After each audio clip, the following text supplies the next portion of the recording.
Hello friends, welcome back. चलिए आगे बढ़ते हैं एपी के 7वें पार्ट की तरफ। और इसमें हम ये सीखेंगे कि कभी भी एपी के इवन टर्म्स और ऑड टर्म्स को कैसे माना जाता है। तो जब भी देखिए कहीं पर कोई एपी दिया गया हो और उसमें हमें ऑड टर्म्स को लेना हो, तो किसी भी एपी के लिए मैं यहाँ पे लिखता हूँ ऑड टर्म्स ऑफ एपी। अभी क्वेश्चन लेंगे तो ये आपको समझ में आएगा। तो जब भी ऑड टर्म्स को हमें लेना हो तो हम कहाँ से शुरुआत करेंगे? ए से। ए ले लेंगे और ऑड टर्म में हमेशा डी का गैप देखने को मिलता है। तो यहाँ पर ए प्लस डी और ए माइनस डी, यानी अगर 3 टर्म कहेगा तो इस तरीके से ले लेंगे। मान लीजिए 5 टर्म कहा है तो थोड़ा सा और आगे चले जाएंगे, तो ए प्लस डी और ऐड कर दीजिए, 2d हो जाएगा। और इधर भी डी को माइनस कर दीजिए, ए माइनस 2d। ऐसा ही मान लीजिए अगर 7 टर्म कहा है तो 7 टर्म के लिए क्या करेंगे? ए प्लस 3d। और ऐसे ही इधर आ जाइए तो इधर हम क्या लिखेंगे? ए माइनस 3d। यानी सिमेट्री जैसा हम यहाँ पर लेकर चलेंगे। ऐसे ही आगे भी कंटिन्यू होता जाएगा, जो इधर लेंगे वही माइनस साइन के साथ आपको इधर लेना है, कुछ इस तरीके से। ऐसे ही बात करते हैं हम इवन टर्म्स की। तो जब भी बात करेंगे इवन टर्म्स ऑफ एपी की, इवन टर्म्स ऑफ एपी, तो एपी के अगर इवन टर्म्स को हमें लेना है तो अब देखिए ये बीच वाला नहीं लेना है, आपको यहाँ से शुरुआत करना है। तो यहाँ से शुरुआत करेंगे तो सबसे पहले हमें क्या मिलेगा? ए माइनस डी और यहाँ पे मिलेगा ए प्लस डी। अगर 2 टर्म को कहा है तो कुछ इस तरीके से हम लेंगे। अगर 4 टर्म कहा है तो अब क्या करेंगे? अल्टरनेट पे जाएंगे। तो ए दोनों को हमने लिया, अब इसके बाद इसको हमने छोड़ा है, तो यानी ऑड वाले को छोड़ते चलिए। तो 2d का गैप देखने को मिलेगा। तो यहाँ पर हमें मिल जाएगा ए प्लस 3d और ऐसे ही इधर ए माइनस 3d। अगर 4 टर्म लेना हुआ तो हम कुछ इस तरीके से लेंगे। मान लीजिए अगर हमें 6 टर्म लेना है तो क्या करेंगे? यहाँ पर फिर से 2d ऐड कर दीजिए, तो ये हो जाएगा a प्लस 5d। और इधर आएंगे तो ये बन जाएगा a माइनस 5d। ऐसे ही चलता चला जाएगा, जैसे इधर वैसे ही इधर भी। तो ये कुछ इस तरीके से, जब भी ऑड टर्म्स को लेना हो तो हम इस तरीके से लेंगे, और जब भी इवन टर्म्स को लेना है तो हम इस तरीके से लेंगे। तो हमारा क्वेश्चन बड़ी ही आसानी से सॉल्व हो जाएगा। अब इसको आइए कुछ एग्जांपल्स के थ्रू समझते हैं, तो थोड़ा आपको ये समझ में और बेटर आएगा। चलिए देखिएगा, हमने यहाँ पर एक क्वेश्चन लिया हुआ है। इसमें हमसे कहा जा रहा है the sum of 3 consecutive terms of an AP this is equal to 30 and sum of their square this is equal to 308। तो हमसे कहा जा रहा है उस एपी के टर्म्स को फाइंड आउट करिए, यानी उसमें 3 टर्म्स हैं, तीनों को हमें फाइंड आउट करना है। तो अभी अभी हमने सीखा, तो पहले हम यहाँ पर लिखेंगे let 3 consecutive terms of AP, 3 consecutive terms of AP. तो हमने क्या सीखा था? अगर ऑड नंबर ऑफ टर्म्स होंगे तो बीच में हम लेंगे ए को, राइट साइड में ए प्लस डी और लेफ्ट साइड में ए माइनस डी। तो ये हो गए odd number of terms. 3 term हमें लेने थे तो हमने कुछ इस तरीके से ले लिया। अब यहाँ पे 2 कंडीशन दी गई है, इनका सम कहा जा रहा है 30 है। तो कंडीशन फर्स्ट हम यहाँ पे लेते हैं। कंडीशन फर्स्ट में कहा जा रहा है इन तीनों का सम 30 है, तो तीनों का सम को हम 30 दिखाते हैं। तो पहले हम लिखेंगे ए माइनस डी प्लस ए, और तीसरा टर्म है ए प्लस डी। तीनों का सम आना चाहिए 30। चलिए सॉल्व करते हैं। Minus D plus D cancel, A बन गया 3a। This is equal to 30। तो यहाँ से a की वैल्यू निकालेंगे तो यह आ जाएगा 30 और 3 चला जाएगा डिवाइड में, 3 बन जा 3, 3 10 जा 30। तो a की वैल्यू हमें मिल गई 10। अब चलिए सेकंड कंडीशन पे आते हैं। सेकंड कंडीशन में हमसे कहा जा रहा है सम ऑफ देयर स्क्वायर इज़ 308। तो इन तीनों का स्क्वायर करते हैं। तो a माइनस डी का स्क्वायर प्लस a का स्क्वायर और प्लस a प्लस डी का whole square.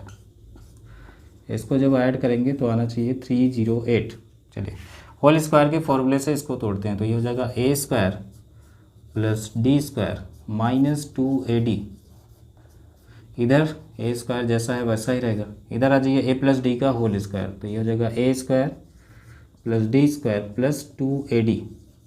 This is equal to 308। अब यहाँ पर देखिए माइनस का 2ad प्लस का 2ad कैंसिल, तो A square A square A square ये बन गया 3a square plus D square और डी स्क्वायर मिलके बन गया 2d square. This is equal to 308, कुछ इस तरीके से। अब चलिए यहाँ पर हम चाहे तो a की वैल्यू भी रख सकते हैं। तो a की जगह रख दीजिए 10, तो ये हो जाएगा 3 × 10 का square plus 2d², this is equal to 308। अब हमारे पास जगह नहीं है, आगे बढ़ते हैं और यहीं बगल में इसको सॉल्व करेंगे। तो चलिए यहाँ से हम आगे आएंगे और यहाँ पर इसको सॉल्व करेंगे। तो 3 इंटू 10 का स्क्वायर, तो 3 ही रहेगा, 10 का स्क्वायर करेंगे तो आ जाएगा 100 plus 2d², this is equal to 308। 2d², this is equal to 308, कुछ इस तरीके से। तो 3 का 100 में मल्टीप्लाई करेंगे, ये हो जाएगा 300 plus 2d², this is equal to 308। तो 2d² एज इट इज रहने दीजिए, 308, ये इधर जाएगा माइनस हो जाएगा, तो माइनस का 300। So 2d², this is equal to 308 में 300 माइनस करेंगे तो आ जाएगा 8, 2 से कैंसिल करिए, 2 1 जा 2, 2 4 जा 8। So d², this is equal to 4। तो यहाँ से आप d की वैल्यू निकालेंगे तो आ जाएगा √4, यानी फाइनली हम यहाँ से लिख सकते हैं d इज इक्वल टू +-2। तो d की चाहे पॉजिटिव वैल्यू ले लीजिए चाहे निगेटिव वैल्यू ले लीजिए, दोनों से सेम रिजल्ट आएगा। तो हम d को 2 मान के चलते हैं। तो अब यहाँ पर आ जाइए, when d is equal to 2, जब d को 2 लेंगे तो AP के जो टर्म्स हैं वो हमें मेंशन करना है। तो AP लिखना है हमें। AP क्या था, a माइनस डी, a और a प्लस डी। तो यहाँ पे लिखेंगे हम a माइनस डी, a और a प्लस डी। वैल्यू रखते हैं, a की वैल्यू हमें 10 मिल रही है और d की वैल्यू 2 मिल रही है। तो यहाँ पर हम रखेंगे a की जगह 10 और d की जगह 2। यहाँ पर a की जगह 10, यहाँ पर a की जगह 10 और d की जगह 2। तो आगे ये हमारे पास आ जाएगा, 10 में से 2 जाएगा 8, और ये हो गया 10 और ये हो गया 12। तो यही हमारा AP हो जाएगा। तो AP के 3 टर्म्स क्या क्या होंगे, 8, 10 और 12, ये हमारे आंसर होंगे। अगर आप -2 भी रखेंगे तो भी सेम रिजल्ट आएगा। तो जब भी D की 2 वैल्यू आए प्लस माइनस के साथ, तो उसमें से कोई एक सेलेक्ट कर लीजिए और इस तरीके से हम इसका आंसर निकाल सकते हैं। चलिए आगे बढ़ते हैं और एक नेक्स्ट एग्जांपल लेते हैं। यहाँ पर हमसे कहा जा रहा है एक AP है जिसके 4 कंसेक्यूटिव टर्म्स का सम हमें दिया गया है 8, और उनके स्क्वायर का सम हमसे कहा जा रहा है 36 है। तो हमें पूछा जा रहा है कि बताइए उस AP के चारों टर्म्स क्या होंगे। तो आइए देखिएगा इसको। तो हम यहाँ से पहले AP को एज्यूम करेंगे। तो यहाँ पर कितने टर्म्स को हमें एज्यूम करना है, 4 टर्म्स को। तो 4 कैसा टर्म होता है, इवन। तो अभी अभी हमने इवन टर्म्स को एज्यूम करना सीखा था।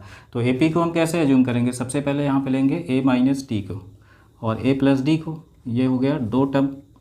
और 4 टर्म लेने हैं तो 2d का गैप आता है इसमें, तो 2d और ऐड कर दीजिए, तो ये हो जाएगा a प्लस 3d, और ऐसे ही इधर a माइनस 3d। ये हमने AP के 4 टर्म्स ले लिए। अब जो कंडीशन दी गई है उसी को यहाँ पे सेटिस्फाई करा देते हैं। तो कंडीशन फर्स्ट में आ जाइए। फर्स्ट कंडीशन में हमें दिया गया है इन चारों टर्म का जो सम है वो 8 है, तो सबको ऐड करते हैं। तो a minus 3d plus a minus D, फिर आगे आएंगे यहाँ पर a प्लस डी और फिर a प्लस 3d, सबको ऐड करने पर आना चाहिए 8। अब यहाँ पे देखिए कुछ कैंसिल हो रहा है, -3d प्लस 3d, माइनस का d plus d cancel, a 4 बार है तो ये बन जाएगा 4a, this is equal to 8। अब इसको भी कैंसिल करिए, 4 1 जा 4, 4 2 जा 8, तो यहाँ से a की वैल्यू हमें मिल जाएगी 2। अब नेक्स्ट कंडीशन पे आते हैं। तो हम यहाँ पे लिखेंगे कंडीशन सेकंड, केस सेकंड। तो अब देखिए सेकंड कंडीशन में हमसे कहा जा रहा है सम ऑफ देयर स्क्वायर इज 36, यानी ये जो चारों टर्म हैं इनका स्क्वायर करने पर 36 आना चाहिए। तो यहाँ पर हम लिखते हैं a माइनस 3d का whole square plus a minus D का whole square plus a plus D का होल स्क्वायर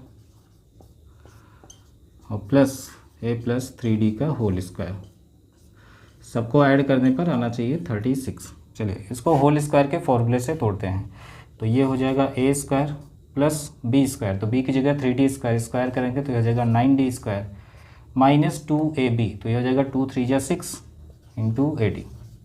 इधर आ जाइए plus a square plus d square और माइनस 2ad, इसका स्क्वायर करते हैं तो a प्लस डी का होल स्क्वायर, इसको जब सॉल्व करेंगे तो यह हो जाएगा a square plus d square plus 2ad, और ऐसे ही इसका स्क्वायर करेंगे तो प्लस a का स्क्वायर प्लस 3d का स्क्वायर करेंगे 9d स्क्वायर प्लस 2ab, तो 2 इंटू 3 ये हो जाएगा 6ad, this is equal to 36। अब यहाँ पे जो जो कैंसिल हो रहा है उसको हम कैंसिल करते हैं। तो यहाँ पर देखिए माइनस का 6AD और प्लस का 6AD कैंसिल, माइनस का 2AD और प्लस का 2AD कैंसिल। अब ए स्क्वायर देखिए, ए square A square A square और ए स्क्वायर, 4 बार ए स्क्वायर है। तो अगर आप इसको ऐड करते हैं तो यह आ जाएगा 4A square plus 9D square और 1D square 10D square. 10D square में 1D स्क्वायर को ऐड करेंगे तो 11D स्क्वायर, 11 में 9D स्क्वायर को ऐड करेंगे तो ये बन जाएगा 20D square. This is equal to 36। अब यहाँ पर ए की वैल्यू हमने निकाली थी, उठा के रख दीजिए। तो ये हो जाएगा 4 इंटू ए की जगह 2 का square plus 20 into D square. This is equal to 36। अब हमारे पास जगह नहीं है तो ये आगे बढ़ते हैं, ये बगल में इसको सॉल्व करते हैं। तो देखिए 4 और 2 का स्क्वायर करेंगे 4, तो 4 और ब्रैकेट में 4। Next 20D square, this is equal to 36। अब यहाँ पर आ जाइए, 4 4 जाए, ये हो जाएगा 16 plus 20D square. This is equal to 36। इसको उधर ले जाएंगे, so 20D square this is equal to 36 minus 16। So 20D square this is equal to 36 में 16 को माइनस करेंगे तो ये आ जाएगा 20। सो 20 बन जा 20, 20 बन जा 20। D square this is equal to 1, तो d इज इक्वल टू आ जाएगा √1, यानी आप यहाँ से लिख सकते हैं d is equal two plus minus 1। तो d की वैल्यू पॉजिटिव निगेटिव दोनों मिले, जब भी d की वैल्यू पॉजिटिव और निगेटिव दोनों मिले, दोनों में से एक वैल्यू को हम सेलेक्ट कर लेते हैं। तो यहाँ पे हम d को 1 सेलेक्ट कर लेते हैं। तो अब हम यहाँ पे लिखेंगे when d is equal to 1। तो AP हमारे पास हो जाएगा, क्या था हमारे पास AP, a minus 3D a minus D, ये सारे टर्म्स। तो हम यहाँ पर लिखेंगे a minus 3D, next a minus D, फिर a प्लस डी और फिर a प्लस 3D। वैल्यूज़ उठा के रखते हैं। तो a की वैल्यू हमें मिल रही है 2 और d की वैल्यू मिल रही है 1। तो जहाँ पर a है वहाँ पर हमें रखना है 2 और d की जगह 1। तो यह आ जाएगा 2 माइनस 3 इंटू 1, और यहाँ पे आ जाइए 2 माइनस d की जगह 1। यहाँ पर आ जाइए a की जगह 2, d की जगह 1, फिर यहाँ पे आ जाइए a की जगह 2, 3 इंटू d की जगह 1। चलिए इसको सॉल्व करेंगे तो यह आ जाएगा 2 माइनस 3 बन जा 3, इधर 2 में से 1 जाएगा 1, इधर 2 में 1 को ऐड करेंगे 3, और ये हो गया 2 और 3 बन जा 3। नेक्स्ट, तो ये हमारा फाइनली AP निकल के आएगा, 2 में से 3 जाएगा माइनस 1, 1 और ये हो गया 3 और 2 3 हो जाएगा 5। तो ये हो जाएगा AP के चारों टर्म्स। यही हमारा आंसर होगा।